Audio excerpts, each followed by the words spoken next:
there's always a plethora of videos by people who have come to Australia and are saying, well, these are the things I wish I knew before I came to Australia. So in this video, I'm looking at a video done by a girl who was a student in Australia, I believe. And she made this video after being in Australia for 9 months. And some of it I thought was quite astute with the comments that she made. Some of them were like, really? So I wanted to go through it and share my reaction to her video. So the first thing is the sun is different in Australia. If you didn't know this already, there's a hole in the ozone layer over Australia or something insane like that. But basically the sun is so strong, it like hits you like nowhere you've ever been before, and it like blisters people who would never get burnt or tan before. Like it will blister them. So you have to be super sun protected like all the time. And it's really funny because all the kids here, whenever they go to like daycare or something, they have to wear little sun hats whenever they go outside. It's so cute. Insert a picture right here, because they like are not allowed to have like be direct access to the sun. It's pretty funny and it's really cute. That being said, if you're planning on coming to Australia, aloe vera and sunscreen. Get some. So it's definitely a common misconception that there is a hole in the ozone over Australia. And the thing is, I think that's actually been put forward by Australians who aren't really sure of this either. But the reality is that the Earth's axis means that the southern hemisphere actually gets closer to the sun during summer than the northern hemisphere does during their summer. So in Australia, during summer, you're actually closer to the sun. But not only that, we have far less air pollution than other countries in the world. Because of our isolation, we're surrounded by oceans, we have a smaller population, so we have much, much cleaner air, which of course means that there is less to filter out the sun rays.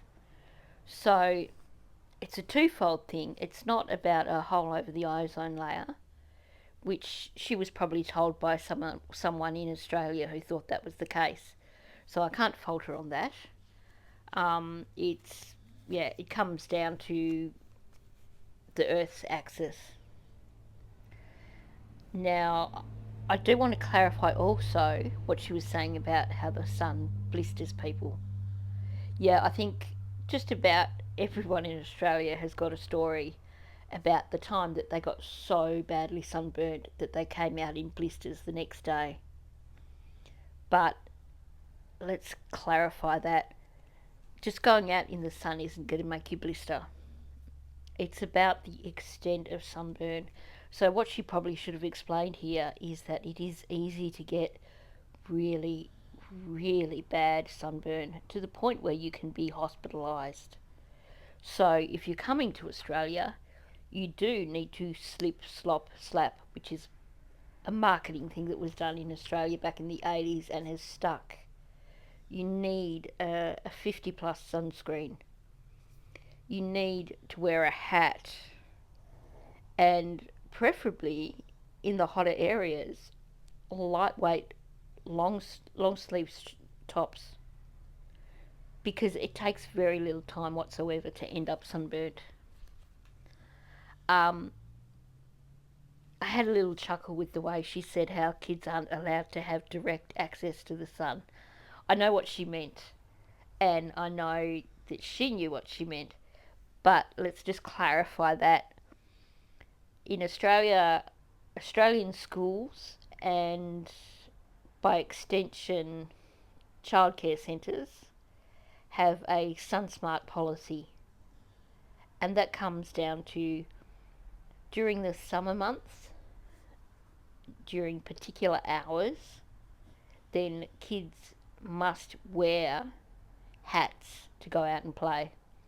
If they don't have a hat, then they need to be in a sheltered area where they're not in direct sunlight, because of how quickly people can burn, and also because we are pretty much the skin cancer capital of the world. because of exposure to harsh sunlight. So it's not that they're not allowed access to the sun, it's that it's a sun smart policy that in summer, between it's usually about 10 o'clock and 3 o'clock, kids at schools cannot be allowed to play outside without a hat on. It's a policy. It's about being sun smart and teaching kids to be responsible out in the sunlight and so that they don't get sunburnt. That said, kids will be allowed, kids will go outside and play like, before school. And there's no restrictions there. They can go and play without hats before school. Of an afternoon, when they get home from school, you're very unlikely to see kids outside playing with hats on after school. So it's not something that's like an Australian mandate or something, or that kids are just going to evaporate because of how strong the sun is. Which I know she didn't mean it to come across that way, but it sort of did. Number 2, Sydney, Australia gets so cold. When I first moved here, it was wintertime. It was in July. Also, the seasons are reversed if you didn't know that. And so yeah, I moved here in July and it was freezing cold.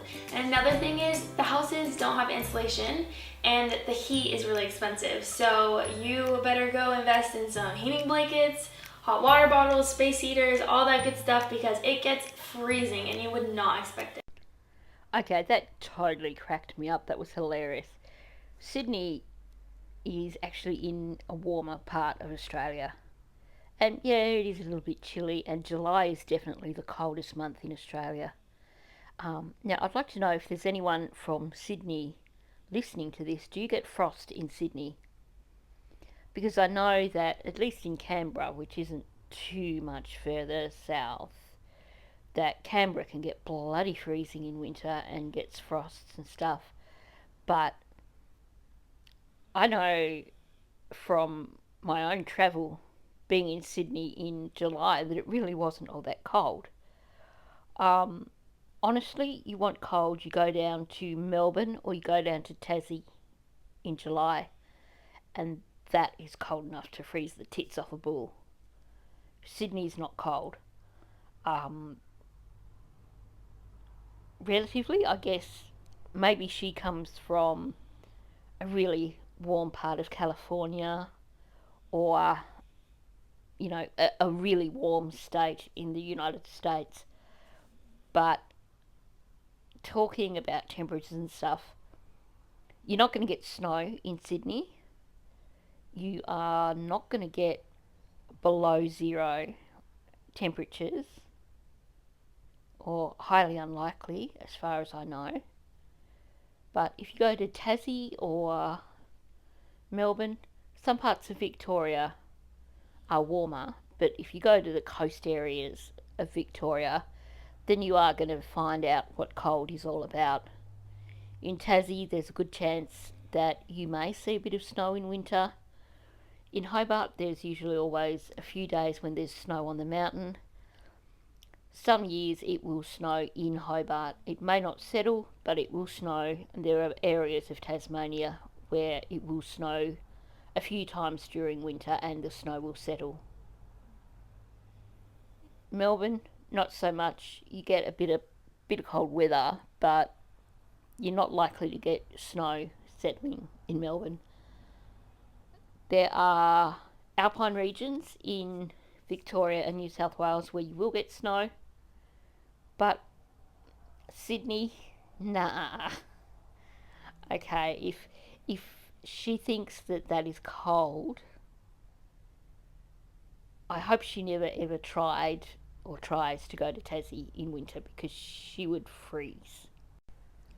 Just as an example, so at the moment we're having a bit of a cold snap in Australia, and I just had a look at the forecast for Sydney, and it says that today's maximum is 18 degrees with an overnight minimum of 8 degrees. In winter in Tasmania, 8 degrees is probably roughly what you're going to get through the day a lot of the time. There are times during Tasmanian winters when, if the temperature gets up into double figures, as in 10 degrees or more, it feels almost warm. So saying that Sydney is cold when you have beautiful 18 degrees temperatures in the middle of winter, yeah, they may sound cold if you're used to really, really super warm weather. I'd imagine if you were from Queensland and you heard me saying that, you're going, yeah, that is bloody freezing. But comparatively, honestly, not cold. So right now we are currently in April. It's April 1st when I'm filming this, so that's pretty cool. Hopefully it's not too late after I put this up. I don't know, I'm kind of busy right now. But anyways, it's April, and so that means it is fall here in Australia. And so I'm pretty certain that America is the only country in the entire world that refers to it as fall. Here in Australia, it's called autumn. so what I have noticed is that fall doesn't really mean fall like in America or England or back wherever you're from or where you're not from. Like there's no leaves falling off the trees, everything is still super alive. Basically, it just means that it rains a lot. Like, guys, seriously, it rains 24/7, and it's the weirdest thing ever, but it just is pouring down rain. I swear there should just be like a hot season, cold season, and then a rainy season, but I didn't create the system, so I don't know. Okay, I found this to be a really, really odd comment. Okay, Australia does get autumn weather. The leaves do fall off the trees. That said, sometimes summer does go right through into April. Quite often March can be one of the warmest months of the year. So she's making this video on the 1st of April, which means it's barely into autumn. And had she made it a few weeks later, she might have changed her mind. We do have a lot of evergreen trees. So our native trees, for the most part, are evergreen. They don't lose their leaves. But in most city areas or suburban areas, you have a lot of deciduous trees. Trees that have been brought in and planted in city areas or suburban areas that do lose their leaves. So that's a really odd thing to say. We definitely have autumn, and we have plenty of deciduous trees that do lose their leaves. So just to clear that up. And as far as wet season, she must have made this video in a year that got a particularly wet start to autumn, because that's not typical. So she's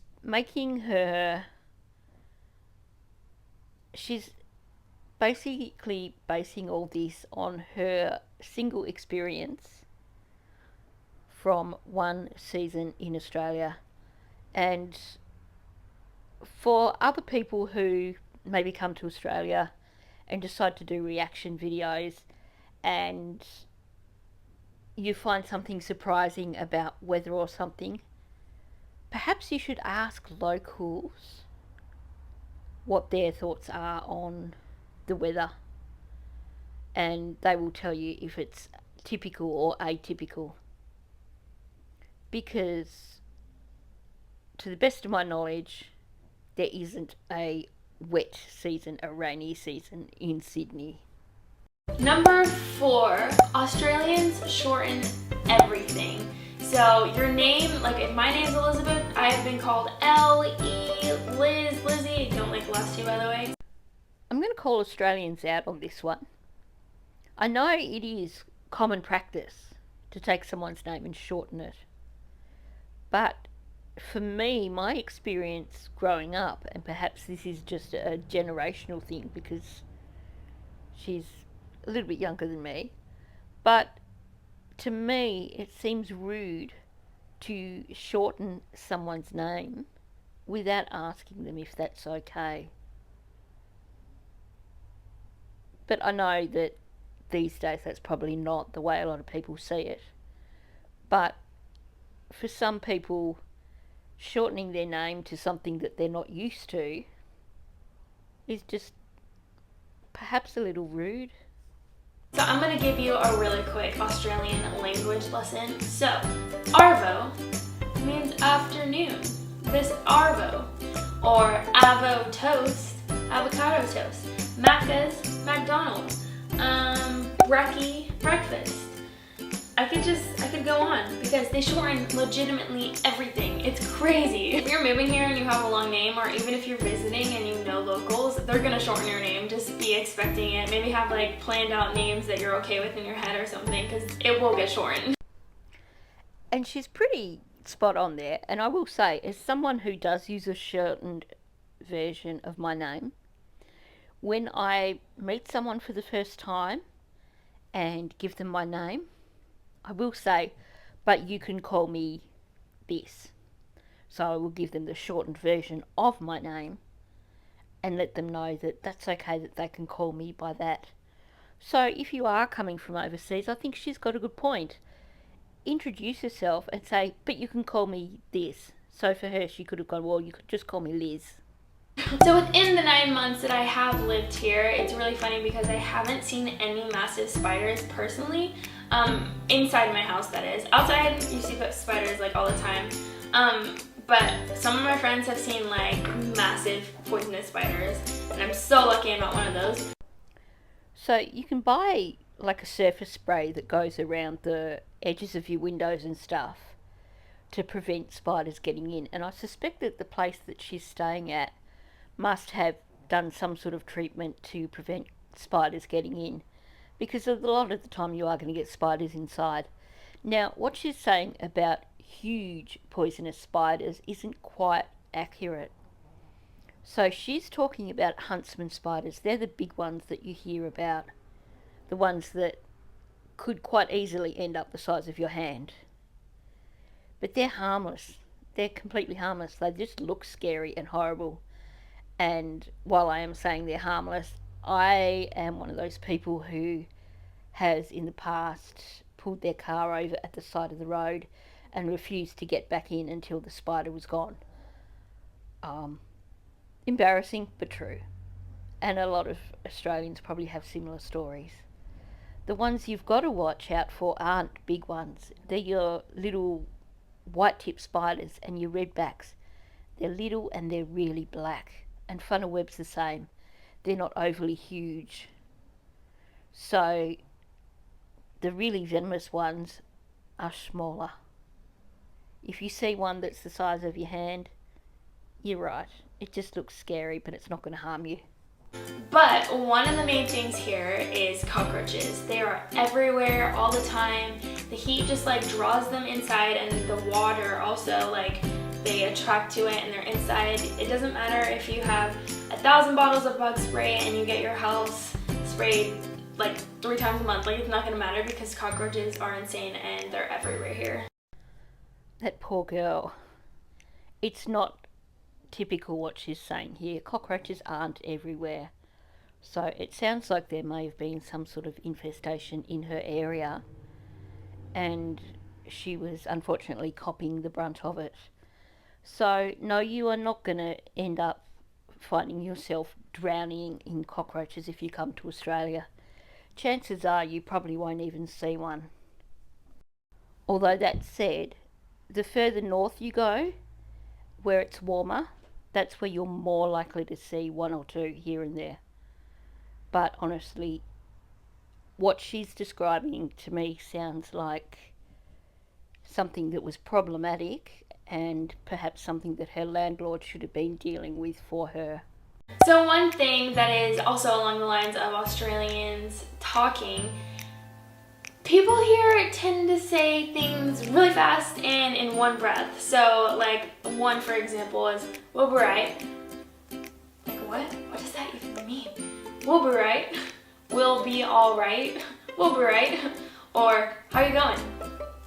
They say how you going instead of how are you doing, or like what's up. They say how you going, but they go really fast. How you going? Like one breath. It's so weird. Sadly, she is 100% spot on with that. And I've found that since I've been doing YouTube videos, that I've really had to work to try and pull myself up, because there have been times when I've put a whole sentence into a single word with no spaces or breaths or anything, and I've stopped and gone, hang on, people are going to have no idea what you're saying unless they're Australian. Number 7, when I moved here, I really realized that everything is like a perfect mix of England and America. So if you haven't been to England or America, you probably wouldn't pick up on it as much, but like when I first moved here, it was crazy. Like the houses, the streets, like it's like America and England just combined perfectly, which I think is hilarious because those are both of my like closest homes. So why not move to Australia, right? So that's an interesting observation. But let's not forget that a large part of Australian culture comes from British culture originally. We were a British colony, so there are a lot of British influences. And while America has definitely gone off in its own direction, America was also originally a British colony. But of course, America's been independent for a long, long, long time, which is why it is so very different from other areas in the world that used to be British colonies. But yeah, I guess there are some similarities there between Australia and America, and Australia and the UK. But let's not forget too, there are some things that are very, very uniquely Australian as well. 8 is mostly everyone is in tune with their fashion choices. So here I've noticed everyone is super stylish. That's definitely the way it was in England too. European places like that just are super in tune with their style, and so is Australia. So everybody has really nice clothes. They dress super nice all the time, and I love it. I think it's great. I'd like to know if this observation is based solely on Sydney or on other areas, because you go to a lot of areas in Australia and I wouldn't exactly say that we are very fashion conscious or wear really nice clothes. A lot of the time it's about just being casual. But my observation is that in Sydney there is that whole cultural thing of needing to dress nice and needing to dress in clothes that perhaps appear to have cost a bit of money. So there is a certain expectation in Sydney, from what I have seen, that you do dress up a little bit as opposed to other areas of Australia. That said, I've only been to Sydney 2 or 3 times, so feel free to correct me on this. That's just my observation as someone who has been to Sydney from other areas. So number 9, along the lines of what I just said, there are a lot of words that I used in England that aren't used in America that they use here. So, or even the way you say words, like in England we said herbal essences instead of herbal essences. So here they would say herbal. Or zebra. In England and Australia they say zebra. Then just like everyday words like chips for like french fries and crisps for chips, and like the boot for the back of your car. So they use a lot of words that we use in England, which I think is really nice, and it makes me feel like I'm at home, so that's good. Yeah, there's definitely a British influence on our language, which, as I said, comes from our origins. It was only in 1901 that Australia became a federation. Until then, we were a British colony. So we're actually fairly young as a country. So there's still very, very strong British influences when it comes to our language. Whereas, like I said before, America became independent long, long before that. And American language has developed in a way that makes it unique. And the way a lot of Americans say things is so different to the way they are said anywhere else in the world. Number 10, everything is super overpriced here. So no matter what you're getting, it's probably going to be a little more expensive than what you're used to if you're from a different place. I know like in America you could probably get like a burger for like at a good restaurant for about $7. Here it will be about $14. So obviously thinking about the exchange rate and stuff like that, but everything is super expensive here, especially in Sydney, not just like Australia overall. I'm not sure about the other places, but Sydney is one of the top cities in the world to live in, or the top most expensive cities in the world to live in. So everything is just way more expensive than you expect to pay for it if you are coming from out of Sydney. So yeah, I thought that was really interesting, which isn't really fun because I'm a college student who wants to travel the world. And I don't really want to spend money on things that don't need money to be spent on. Sydney is definitely way more expensive than anywhere else in Australia. Um, my own experiences of being in Sydney and the cost of things was, yeah, quite huge. I did notice the difference.